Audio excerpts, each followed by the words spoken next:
Have you ever felt like your life is being quietly dismantled, not with chaos, but with silence? Not with fire, but with distance? People fading, plans dissolving, doors that once opened now refuse to budge. It's as if something invisible has pulled the ground from beneath you. But what if this isn't misfortune? What if the collapse isn't destruction, but initiation?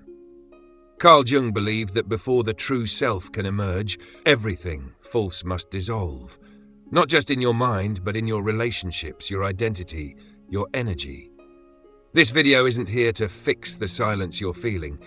It's here to help you understand it, to honor it, and to walk you through the sacred unraveling that always comes before the rebirth. Stay. You're not being broken. You're being rebuilt.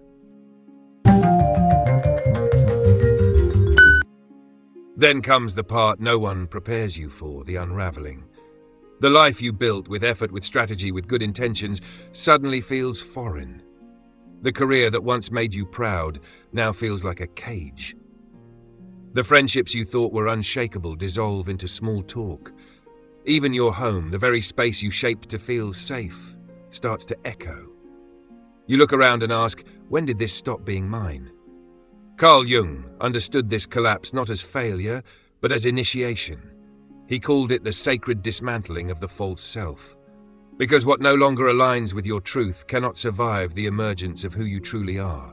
And so it falls. Not all at once, but piece by piece. Plans collapse, people ghost. Dreams that once lit you up now leave you numb and you panic.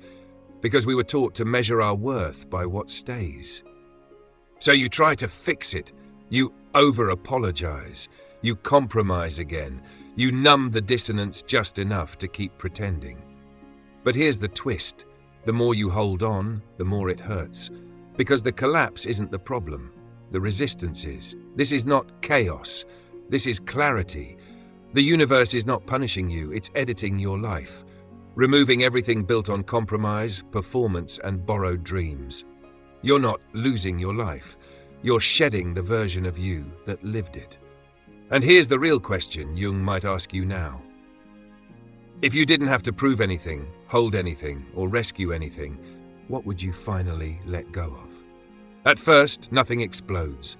There's no crisis, no obvious event, just a subtle ache, a feeling you can't name. Conversations start to feel rehearsed. Laughter tastes like routine. Relationships become roles you play rather than spaces you rest in. You smile, but it doesn't reach your soul. You try to reconnect. You reach out more. You think, maybe it's just me.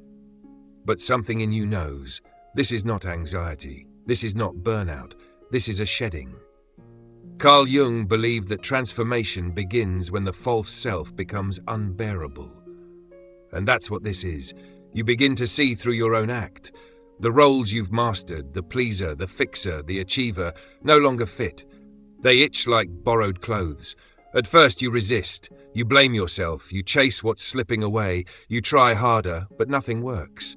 And then the twist comes quietly. You stop being invited. Your messages go unanswered. Your presence no longer anchors the room like it used to. People pull away, not with malice, but with mystery. And you feel it. The isolation isn't your doing. It's something deeper, something sacred, choosing to unbind you. You're not withdrawing. You're being withdrawn. By what? Call it soul. Call it psyche. Call it the invisible hand of becoming. It hurts.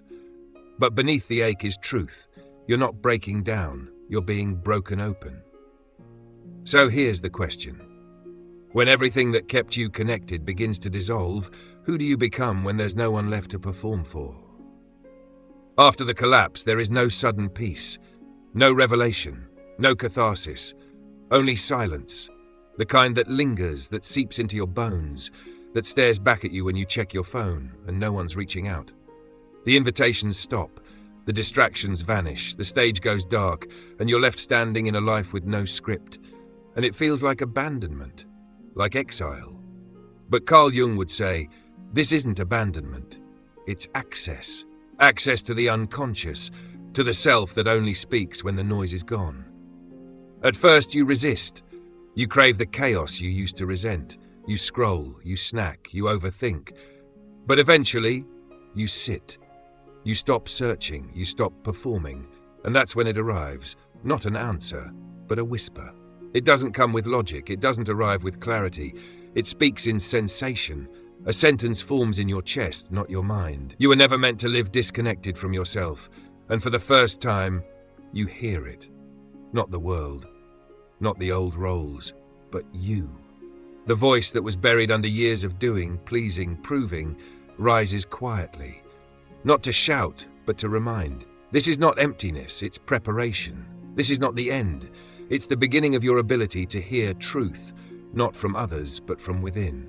So now ask yourself, if you stopped filling the silence, what truth might finally have room to speak? And then, the silence stops being quiet, because now you can hear it. The parts of you you've buried, the grief you outran, the anger you silenced to stay lovable, the fears you dressed up as productivity, the shame you buried so deeply, even you forgot where. Carl Jung called this the shadow, everything you were taught not to be but still are.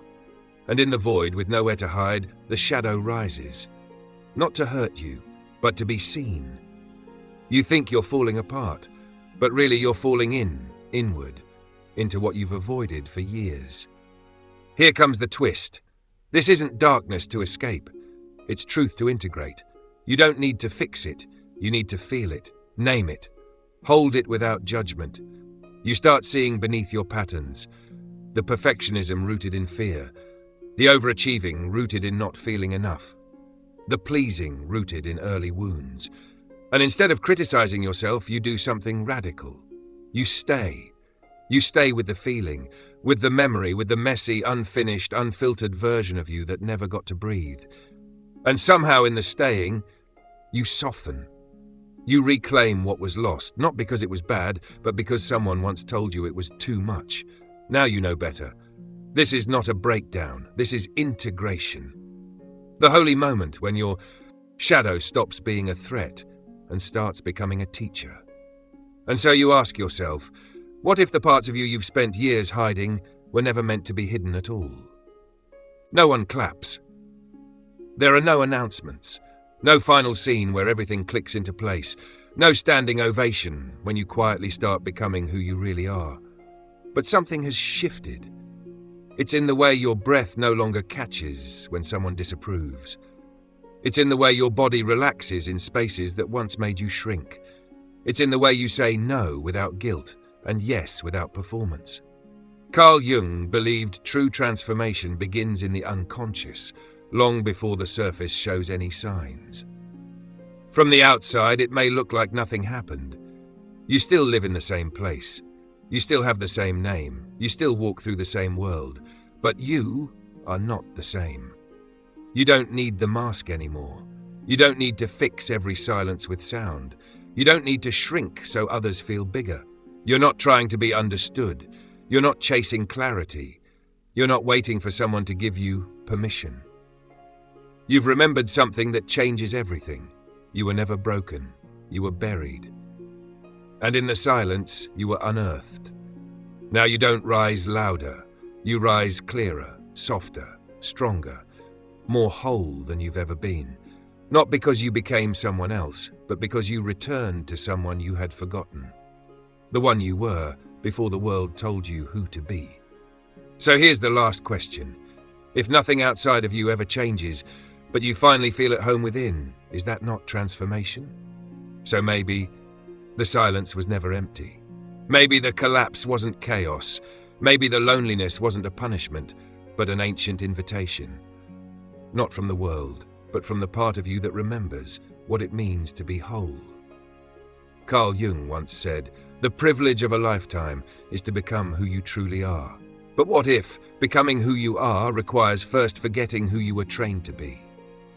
What if the version of you that survives the fire isn't the one that escapes it, but the one that learns how to rise inside it? Not louder, not stronger, but truer. So before you move on, pause and ask yourself, what if your unraveling wasn't the end of your story, but the moment your soul finally began to write it? If this journey into the depths of the human psyche stirred something within you, don't let it end here. Subscribe to Carl Jung Mysteries and tap the notification bell so you never miss a revelation. Every week we uncover more hidden truths about your mind, your soul, and the strange world you live in. This isn't just a channel, it's an awakening. And you're part of it now.